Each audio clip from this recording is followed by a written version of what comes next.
사랑하는 은혜와 진리 장로교회 교우 여러분, 어젯밤도 평안하셨습니까? 오늘도 복음의 터 위에 믿음이 뿌리 내리고 그 위에 세움을 받아 교훈을 받은 대로 굳게 서서 하나님께 감사의 제사를 드리는 저와 여러분이 되시기를 주님의 이름으로 축원합니다. 오늘 새벽에 만나 본문은 골로새서 2장 16절로 23절입니다. 골로새서 2장 16절로 23절을 제가 읽어드리겠습니다. 그러므로 먹고 마시는 것과 절기나 초하루나 안식일을 이유로 누구든지 너희를 비판하지 못하게 하라. 이것들은 장래일의 그림자이나 몸은 그리스도의 것이니라. 아무도 꾸며낸 겸손과 천사 숭배를 이유로 너희를 정죄하지 못하게 하라. 그가 그 본 것에 의지하여 그 육신의 생각을 따라 헛되이 과장하고 머리를 붙들지 아니하는지라. 온몸이 머리로 말미암아 마디와 힘줄로 공급함을 받고 연합하여 하나님이 자라게 하심으로 자라느니라. 너희가 세상의 초등학문에서 그리스도와 함께 죽었거든 어찌하여 세상에 사는 것과 같이 규례에 순종하느냐. 곧 붙잡지도 말고 맛보지도 말고 만지지도 말라 하는 것이니 이 모든 것은 한때 쓰이고는 없어지리라. 사람의 명령과 가르침을 따르느냐. 이런 것들은 자의적 숭배와 겸손과 몸을 괴롭게 하는 데는 지혜 있는 모양이나 오직 육체에 따르는 것을 금하는 데는 조금도 유익이 없느니라. 어제 말씀드린 것처럼 골로새 교회에 침투한 철학과 헛된 속임수는 크게 두 가지였습니다. 하나는 신비주의적 영지주의였고 다른 하나는 유대주의적 율법주의였습니다. 오늘 본문에는 이 두 가지 잘못된 교리가 골로새 교회 교인들에게 어떤 신앙의 혼돈을 일으키게 했는지에 대한 내용이 기록되어 있습니다. 먼저 16절과 17절에서 바울은 먹고 마시는 것과 절기 그리고 옛날 한글 성경에는 월삭이라고 번역된 초하루의 규례와 안식일의 규례를 가지고 유대주의적 율법주의의 가르침에 대해 비판합니다. 바울은 11절로 15절에서 이미 율법의 실체이신 예수 그리스도께서 이 땅에 오셨으며 우리는 그리스도를 주로 고백하는 세례를 통해 영적 할례를 받았고 율법이 요구하는 모든 하나님의 의의 요구들을 예수 그리스도께서 십자가에 못 박혀 죽으심으로 성취하시면서 우리를 위해 그 증서를 지우시고 제하여 버리셨다고 이야기했습니다. 그러나 복음을 분명하게 이해하지 못했던 골로새 교회 교인들은 유대주의적 율법주의자들의 주장에 흔들리기 시작했습니다. 왜냐하면 유대주의적 율법주의자들은 골로새 교회 교인들이 구약의 율법을 지키지 않는다면서 비난했기 때문입니다. 16절에서 바울이 이야기하는 내용이 바로 그것입니다. 이 16절은 골로새 교회 교인들에게 먹고 마시는 것이나 절기와 같은 규례를 지키라는 말이 아니라 유대주의적 율법주의자들이 그런 것들을 가지고 너희를 비판한다 하더라도 그 비판에 흔들리지 말라는 것입니다. 유대교 율법에는 먹을 수 있는 음식과 먹을 수 없는 음식이 구별되었습니다. 가장 대표적인 것이 돼지고기입니다. 그런데 마가복음 7장 18절과 19절을 보면 예수님은 모든 음식물은 깨끗하다 하고 말씀하시며 먹고 마시는 것에 대해서 자유를 선포하셨습니다. 쉽게 말하면 무엇을 먹느냐는 우리의 구원의 문제와 아무 상관이 없다는 것입니다. 그렇다면 그리스도인은 아무 것이나 다 먹어도 될까요? 이미 고린도전서에서 우리가 살펴본 내용입니다만 그리스도인은 먹고 마시는 것에 있어서 항상 덕을 생각해야 합니다. 내가 이것을 먹는 것이 타인에게 덕이 되느냐 아니면 혹시 타인의 신앙에 좋지 않은 영향을 끼치지는 않을까 생각해야 한다는 것입니다. 가장 대표적인 것이 술입니다. 술을 마신다고 해서 구원이 취소되는 일은 없습니다. 만약 누군가가 술 먹는 사람은 지옥 간다는 말을 한다면 그 사람은 유대주의적 율법주의자들과 똑같은 사람입니다.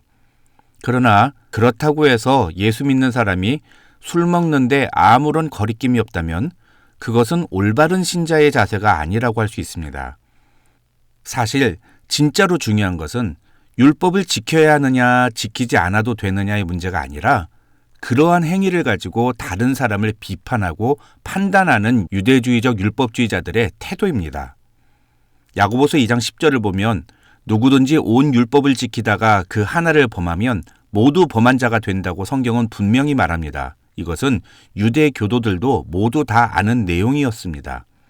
그런 점에서 율법 아래에 있는 인간 중에 율법이 요구하는 모든 의를 완벽하게 지킨 사람은 예수님 외에는 단 한 명도 없습니다.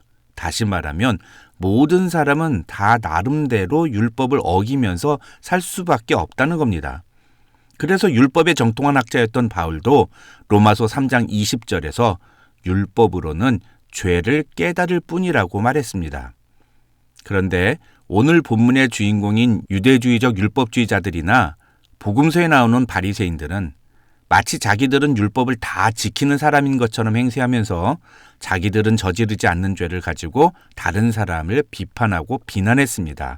가난한 자들을 업신여기고 거짓 증거를 일삼으며 부정한 방법으로 부를 축적하는 죄를 저질렀던 유대 종교 지도자들이 예수님이 안식일에 병자를 고치시는 것이나 예수님의 제자들이 안식일에 미라를 으깨서 먹는 것을 가지고 문제 삼았던 것입니다.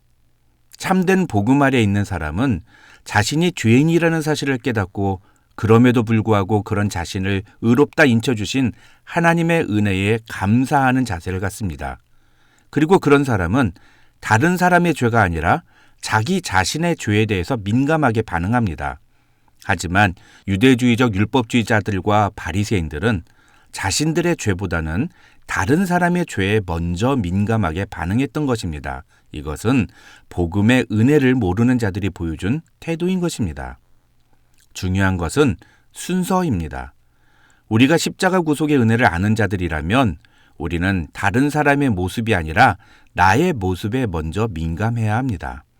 그런데 유대주의적 율법주의자들은 정반대의 순서를 보여준 것입니다. 바울은 이런 유대주의적 율법주의자들의 태도가 잘못됐다는 것을 지적함과 동시에 골로새 교회 교인들에게 그들의 헛된 주장에 흔들리지 말라고 권면합니다.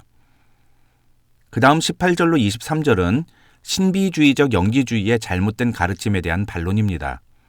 여기서 바울은 그들은 자기가 본 환상을 과장하면서 헛된 생각으로 너희를 혼란시킨다고 비판하면서 이런 신비주의적 영지주의자들을 우리의 머리 되시는 예수 그리스도를 붙들지 않는 자들이라고 말합니다. 그러면서 19절을 보시면 온 몸이 머리로 말미암아 마디와 힘줄로 공급함을 받고 연합하여 하나님이 자라게 하심으로 자라느니라고 말하는데 이것은 에베소서 4장 16절과 똑같은 말입니다. 다시 말하면 예수 그리스도가 머리 되신다는 사실을 우리가 기억한다면 그의 몸된 교회는 그 하는 모든 말과 행동이 다 예수 그리스도에게서 나온 것이어야 하는데 이 신비주의적 영지주의자들은 예수 그리스도에게서 나온 것이 아닌 자기가 본 것에 의해서 무언가를 말하고 그것을 강조하면서 자신들을 따르지 않는 사람들을 정죄하는 잘못된 태도를 보여주고 있다는 것입니다. 그러면서 바울은 23절에서 이 신비주의적 영지주의자들이 강조했던 자의적 숭배와 겸손과 몸을 괴롭게 하는 자학에 대해 언급합니다. 이 21절부터 23절의 내용을 한마디로 정리하면 신비주의적 영지주의자들이 주장하는 것은 성경의 가르침과는 전혀 상관이 없는 것들이라는 겁니다. 18절을 보시면 바울은 이 신비주의적 영지주의자들이 강조하는 겸손을 가리켜서 꾸며낸 겸손이라고 말하는데 이 말의 원래 의미는 의도가 있는 겸손이라는 뜻입니다. 학자들은 이 꾸며낸 겸손이라는 말은 인간은 천사를 통해서만 하나님께로 나아갈 수 있다고 주장한 것이라고 설명합니다. 그러니까 인간 스스로를 천사보다 못한 존재로 인정하는 것이 바로 이 꾸며낸 겸손이라는 말의 의미라는 것입니다.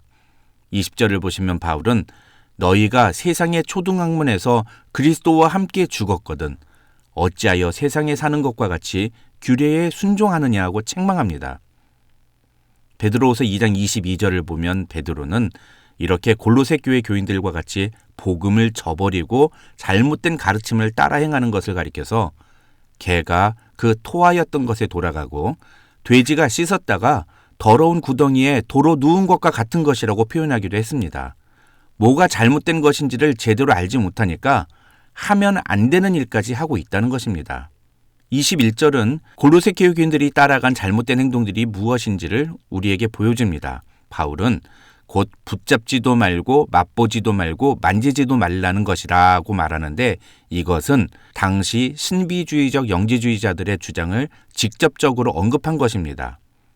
학자들의 말에 의하면 이 붙잡지도 말고 맛보지도 말고 만지지도 말라는 것은 곧 술과 고기에 대한 경계를 의미하는 것이었다고 합니다.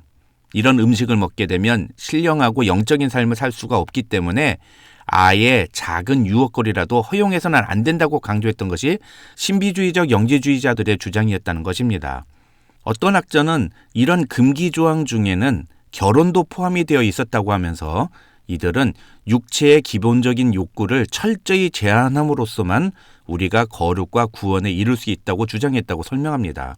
실제로 이런 잘못된 신학적 이해를 그대로 이어받았던 중세 수도원들 중에는 철저한 금욕주의적인 삶을 규율로 제시하고 그것을 이겨내기 위해서 고된 노동과 육체의 엄청난 자학을 가하는 행동을 수도의 한 과정으로 여긴 경우도 있습니다.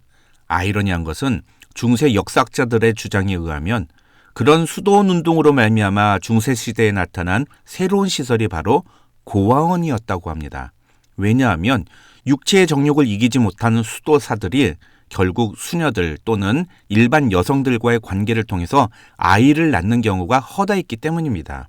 그리고 그렇게 태어난 아이는 모두 고아원으로 보내졌다는 것이 학자들의 설명입니다. 오늘 본문 23절에서도 바울은 이렇게 말합니다. 이런 것들은 자의적 숭배와 겸손과 몸을 괴롭게 하는 데는 지혜 있는 모양이나 오직 육체에 따르는 것을 금하는 데는 조금도 유익이 없느니라. 우리 육체의 기본적인 본성을 절제하고 금욕하는 것은 우리의 힘이나 우리의 노력으로는 절대로 불가능하다는 것을 바울이 이야기하고 있는 것입니다. 그런데도 불구하고 골로새 교회 교인들은 이런 잘못된 주장과 가르침에 그대로 따라갔습니다. 왜 그렇습니까? 그들은 복음이 무엇인지를 정확하게 알지 못했기 때문입니다. 그래서 우리는 성경을 바로 알아야 합니다. 골로새 교회 교인들 중에 이런 잘못된 가르침에 넘어가 그들의 말을 따르는 자들이 생긴 것은 전적으로 예수 그리스도가 어떤 분이시며 그분을 통해 우리가 어떤 은혜를 받았는지를 바로 알지 못했기 때문이었습니다. 바울이 골로새서에서 강조하는 메시지가 바로 이것입니다. 우리의 믿음이 복음에 뿌리 내리고 그 터 위에 굳건하게 세워져서 자라나야 하는데, 그러기 위해서는 예수 그리스도가 누구이신지 그리고 그분이 우리를 위해 하신 일이 무엇인지를 바로 알아야만 한다는 것입니다. 복음으로 말미암지 않는 모든 종교적인 열심과 의무들은 그것을 하는 내내 우리의 마음을 힘들고 거북하고 부담스럽게 만듭니다. 그러나 복음을 바로 알면, 그래서 그 터 위에 우리의 믿음이 뿌리를 내리고 굳게 세워지게 되면 우리의 삶 속에 성령의 열매가 주렁주렁 맺히게 되고, 그것은 반드시 하나님을 기쁘시게 하고 나아가 우리 자신에게도 감사가 넘치게 된다고 바울은 이야기합니다. 우리 은혜와 진리 장로교회에 속한 모든 교우들은 이 복음을 바로 알므로써 바른 신자의 삶을 살아가는 성도들이 되시기를 주님의 이름으로 축원합니다.